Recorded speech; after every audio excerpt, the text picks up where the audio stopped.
वडोदरा में बीती रात से लगातार बारिश जारी है, तो वहीं उपरवास में भी अब तक काफी ज्यादा बारिश दर्ज की गई है। तो इसके अलावा दक्षिण गुजरात के जो शहर हैं वो तो बाढ़ग्रस्त भी हो चुके हैं। ऐसे में उपरवास में भारी बारिश के चलते वडोदरा शहर में इस वक्त लाइव मॉनिटरिंग कंट्रोल रूम से शुरू कर दिया गया है। दरअसल वडोदरा के कंट्रोल रूम पर मेयर गीताबेन मकवाणा के साथ डिप्टी मेयर आदित्य पटेल और स्थायी समिति के चेयरमैन वर्षाबेन व्यास मौजूद है। उनकी ओर से फिलहाल शहर पर नजर बनाए रखी जा रही है। मौसम विभाग की जो चेतावनी है और साथ ही अपस्ट्रीम क्षेत्रों की स्थिति को देखते हुए संवेदनशील स्थान पर लगातार पैनी नजर रखी जा रही है। वडोदरा महानगर पालिका के कंट्रोल रूम से वडोदरा महानगर पालिका के जो पदाधिकारी है वो पल पल की जानकारी ले रहे हैं। तब आपको बता दें कि विश्वामित्री नदी, अंडरपास, आजवा जलाशय, शहर के जलभराव वाले हॉटस्पॉट और अन्य कई इलाकों की सीसीटीवी और लाइव मॉनिटरिंग के जरिए लगातार समीक्षा की जा रही है। फिलहाल तो वडोदरा शहर में सब कुछ सुचारू रूप से चल रहा है, लेकिन किसी भी आपातकालीन परिस्थिति से निपटने के लिए सभी टीमों को स्टैंड बाय पर रखवा दिया गया है।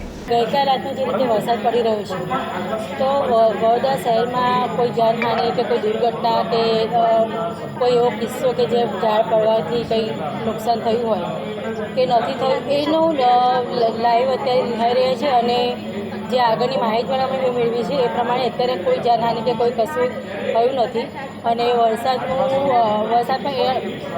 જે રીતે પડે છે એ રીતે કોઈ વિસ્તારમાં પાણી પણ એવું એટલું નથી ભરાઈ રહ્યું અને જે અમુક જગ્યાએ પાણી જે ભર્યું છે એ કલાકમાં તો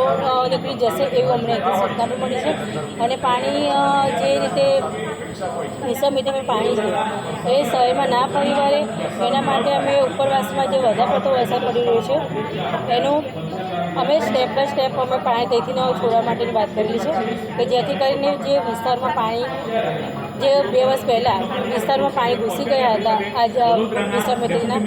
એ પાણી